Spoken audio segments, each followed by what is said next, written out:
अस्सलाम वालेकुम my family. अल्लाह पाक आपको खुशियों और सेहत से भरपूर ज़िंदगी दे, आमीन। आज बनाएंगे हम करेले, बहुत ही मज़ेदार बनेंगे करेले, कड़वे बिल्कुल भी नहीं होंगे। टाइम ज़ाया किए बगैर रेसिपी को शुरू करते हैं। बिस्मिल्लाहिर्रहमानिर्रहीम पढ़ लेते हैं। फ्लेम ऑन कर लेते हैं। फ्लेम ऑन करने के बाद अपनी प्यारी सी कढ़ाई इसके ऊपर रख देंगे। उसमें हाफ कप घी का ऐड करेंगे। आप कुकिंग ऑयल भी ऐड कर सकते हैं। उसमें करेले ऐड कर देंगे। अच्छा, तो करेलों को मैंने अच्छी तरह से धो लिया था, इनके बीज निकाल लिए थे। इनको नमक लगाकर अच्छी तरह से मिक्स करके 15 से 20 मिनट के लिए रख दिया था। इससे क्या हुआ कि करेलों का कड़वापन थोड़ा सा कम हो गया।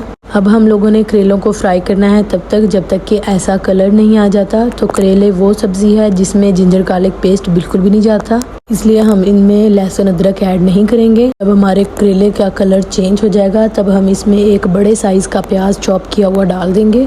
प्याज डालने के बाद अच्छी तरह से हम लोगों ने इसको 7 से 8 मिनट के लिए पका लेना है। जब हमारा प्याज सॉफ्ट हो जाएगा तब हमने इसमें डाल देना है टमाटर। 2 बड़े साइज के मैंने इसमें टमाटर डाले हैं। ज़्यादा प्याज डालने से और ज़्यादा टमाटर डालने से ये होगा कि करेलों का कड़वापन बिल्कुल ही ख़त्म हो जाएगा। सालन हमारा बिल्कुल भी कड़वा नहीं बनेगा।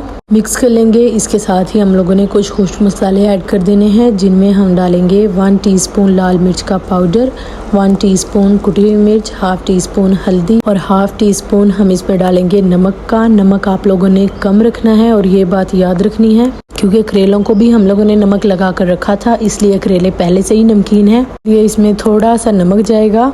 अच्छी तरह से हम लोगों ने इसे 7 से 8 मिनट के लिए भून लेना है। भूनने के बाद हम लोग इसमें 1 टेबलस्पून खुश्क धनिया का पाउडर डाल देंगे। अच्छी तरह से भून लेंगे। पानी इसमें बिल्कुल भी नहीं डालना, जो टमाटर का पानी है, जो प्याज का पानी है, उसी में हमारा सालन बनकर तैयार हो जाएगा। साथ ही हम अब इसमें डाल देंगे हरी मिर्च। 5 हरी मिर्ची थी, इसको मैंने इस तरह से बारीक बारीक कट कर लिया, वो इसमें डाल देंगे।